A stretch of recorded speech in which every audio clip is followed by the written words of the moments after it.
د صنعت او سوداګرۍ وزارت وایي د افغانستان خصوصي سکتور او د قزاقستان د خوراکي توکو ملي قرارداد شرکت ترمنځ په کابل کې د 133 میلیون افغانیو په ارزښت سوداګریز هوکړلیکونه لاسلیک شول چې له مخې به یې نږدې 600,000 ټنه لومړني توکي له قزاقستانه وارد شي او د سوداګرۍ وزیر نورالدین عزیزي ویلي هڅه کوي د دواړو هیوادونو سوداګري تر 3 میلیارډ ډالرو ورسوي.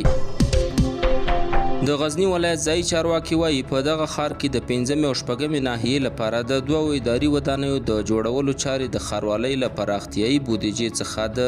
22 میلیون افغانیو په لګښت پیل شوي دي. د ماشومانو د ژغورنې سازمان وایي اروپایي ټولنې د افغان ماشومانو د زده کړو د ملاتړ لپاره 6 میلیونه یورو مرسته کړې ده چې له مخې به د ښوونځي له محروم او معلولیت لرونکو ماشومانو ملاتړ وشي او هغوی به باکیفیته او خوندي زده کړو ته لاسرسی پیدا کړي.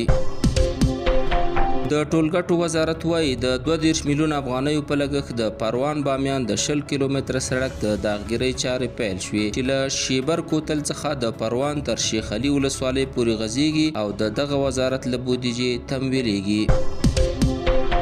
د یمن د وسلوالو ځواکونو ویان جنرال یحیی سری ویلي چې د صهیونیستي رژیم د خونړیو بمبارونو په غبرګون کې پر تل ابیب د توغندیو او ډرون بریدونه کړي په داسې حال کې چې نن سهار صهیونیستي جنګي الوتکو د یمن پر پلازمینې صنعا هوایي بریدونه وکړل او د یمن د روغتیا وزارت د دغه تلفاتو وروستی شمیرې 15 شهیدان او له 300 تنه زیات ټپیان ښودلي چې زیاتره یې ښځې او ماشومان دي.